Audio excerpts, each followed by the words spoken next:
Welcome back to News Geelong.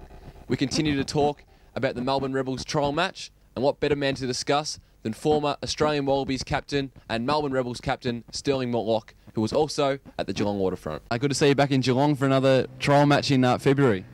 Yeah, it's great news that the Rubber Rebels can have our second trial in 2 years in a row at Simmons Stadium at Geelong.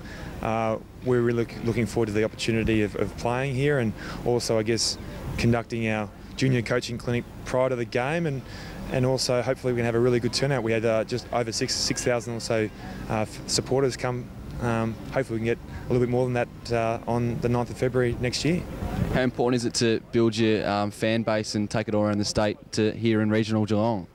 Yeah, it's certainly part of what we're aspiring to do as a club.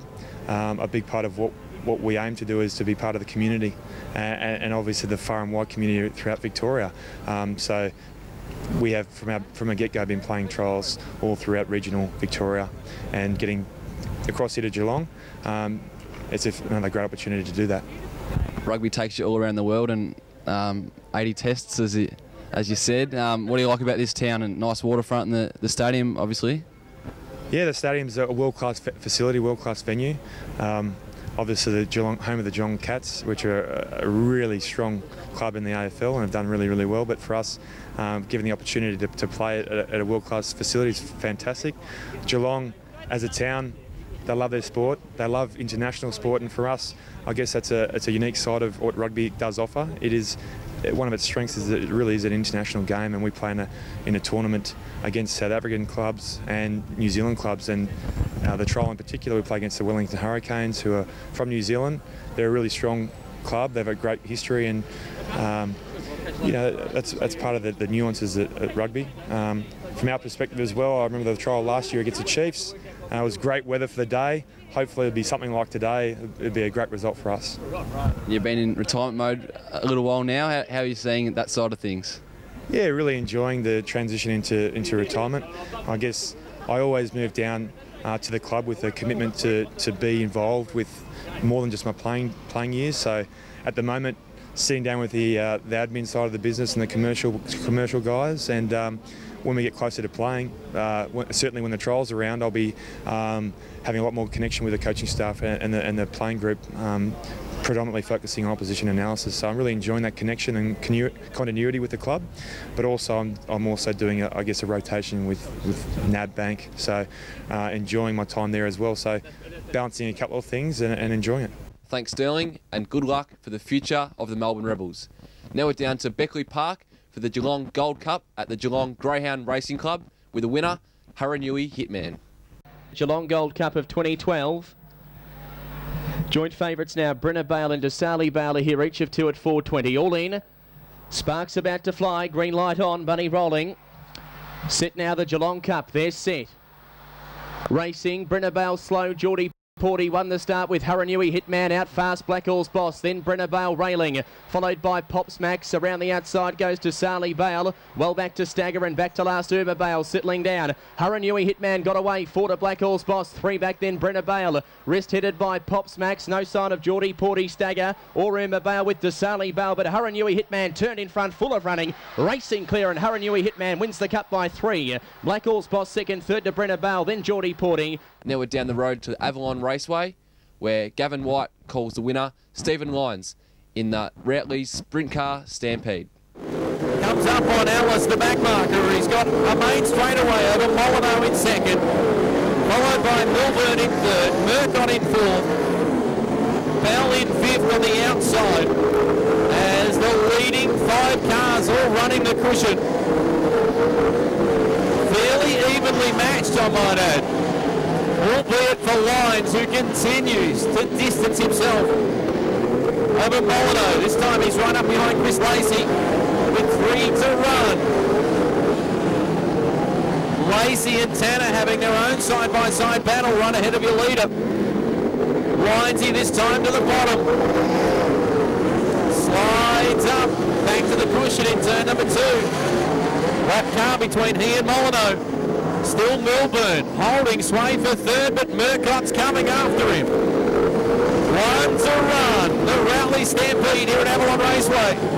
Night one of the Sprint Car Track Championship will go to Mount Gambier's Stephen Lyons. Leads it from green to checker. Thanks, Gavin. Now we're down to the Geelong Footy Club, where they took their first day of training on Tuesday, speaking to new midfield assistant coach Shane O'Brien. We hear your players talk about the nerves of heading to a new club. How's it been for you? How was your first session? It wasn't too bad, actually. I'm lucky enough most of the coaching staff that are here have either played footy or played footy against recently, so I got to know them pretty quickly. And the playing group second day on the track, so I'm just getting around and trying to meet as many as those guys. And I was probably the older guys, the only ones I've really played against. So it's really exciting. It's like a first day at school again. No bizarre initiation rituals or anything you can share with us? No, I think they might have been trying to stitch me up this morning with a bit of video footage, and it stuffed up. So I'm thankful for that. Hopefully that disappears pretty quickly. What was the main reason for coming to Geelong? I was fortunate enough to, when I finished footy, to get a job at the Gold Coast, and got a young family, and I decided to come back. And the attraction with Geelong, I've always admired what they've done, especially in my playing days. They've just been a very successful club, and they're very well run on and off the field. So for me, from where I am at my coaching development, I think I'm going to gain as much as I can just by being here, and just got the ears open at the moment and just trying to learn as much as I can, because they're a fantastic club and they have been for a while. What's your role exactly? Yeah, I'm one of the midfield coaches, so Blake Carousel and myself will share that area. And I know Gold Coast, even right back in their first year, were renowned for being a really good clearance team. Is that something that sort of a bit of coaching you think you can bring to this group? Oh, I hope so, yeah. Geelong's got a great midfielders, young and old, through there, so I'm hoping that I can throw some different ideas that they mightn't have heard of that might help them to be a bit more successful. I know the numbers last year, the Cats weren't that high, and I suppose Gold Coast weren't that high either, but I think if we work together as a stoppage group, I think that we can turn that around real quick.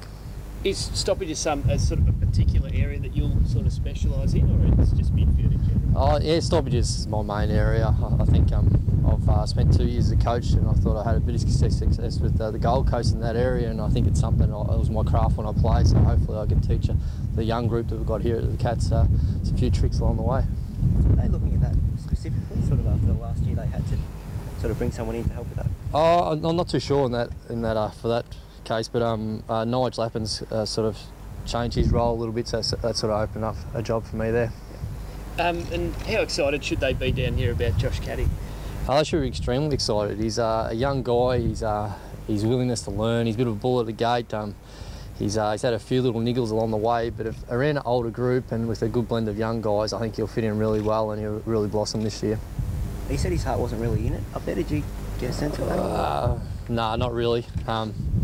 He didn't show it from a coach's perspective. He was always out there trying to be his best, and he was fortunate enough he played nearly every game. I think he played every game last year, and it wouldn't have come across that way that he was homesick at all.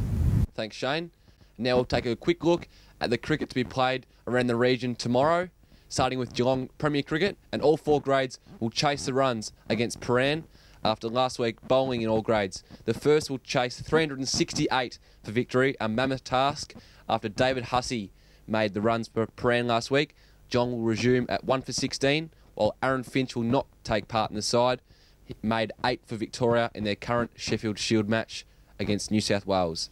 In the seconds, they will also chase 300 plus, 384, the figure they need. Andrew Casey is in doubt after injuring his ankle last week. Bowling over only 3 balls, while the 3s will chase 313 to win, and the 4s 122.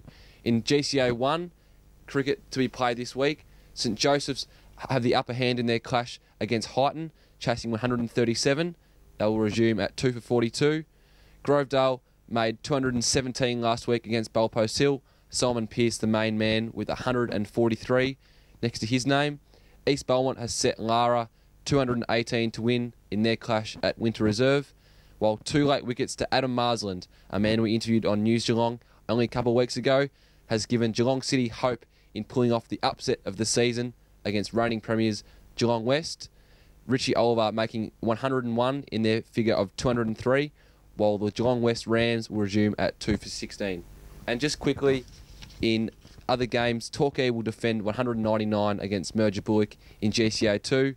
Lethbridge chased 207 with 9 wickets in hand in GCA 3, and Ocean Grove will chase 225 against Queenscliff in their first versus 3 clash. That's all we have time for on local cricket. Be sure to join us after the break as we speak to Geelong captain Joel Selwood.